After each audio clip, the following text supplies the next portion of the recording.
Balam. Ama. Tine tadikten emmer yalar. Kırkırın yalar. Yine emmer yalar. Kampot bil yalar. Bak sana döneyim balam. Balacığım. Tadikten emmer o yalar. Aydım öğret yalar. Ne hilaydım? Gülerim. Elimde bağlarım. Musuydun tapan. Lakkabalarım. Savala. Sana döneyim on kımaydı ya. Nur kasıyacı. Sen kas oynadın ya. Emre çıkan bilyen nur kasıyı. Başlaydım mı ya? Bilyen. Kızlar götüreyim şanları. Bayın götüreyim şanları. Kıydım on kımaydı ya. İyi aşağıda divaçya. Ne biçim ediptim? Şanları oturup bilmemdi. Başlaydım mı ya? Bilyen. Ne hilaydım her ya? İndiş diyen. Hani şu oturanlara gidip ben İşvala oğlana. Ben seni söyleyeyim diye. Oğlanım benim seni söyleyeyim diye. Kızım sen benim emçin söyleyeyim diye oğlanım. Bilemem diye. Kızım onunla senin vapşette kelle yok diye. Özlerim hala.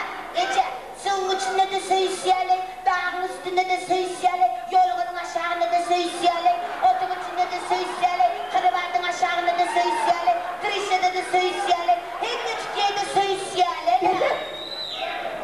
Sen şu yaşında fıyığın nedir ya? İçi özleri o sosyalara. Kendime de şaşıyor. İndisk kinoda o sosyala şeydim. Yıkıntıydım ben. Başlaydım mı yani mi? Bilyen. Aydık ben. Tülay dolanay. Sabah buldiye. Tülay dolan sabah buldiye. On kımaydı ya. O yazgı daydamakta. Daydan on köpürtüp beni mazhar edip durma. Tüymandı yok. Sen ne bileyim şu yaşında falan. O yaşana böyle gelmeden mi? En tek sağdalıktan ziyan çeken yok. Hadi vursun oğul bilen kıydımın.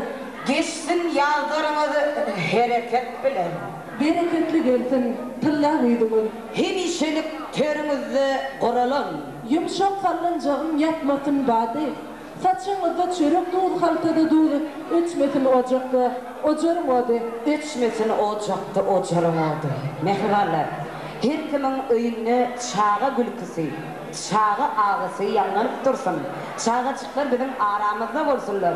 Mehriban kâdeler, aramızda kâdelerim var. Size de öneyim, siz yaşa, siz garraman biz garrali, size başa gel.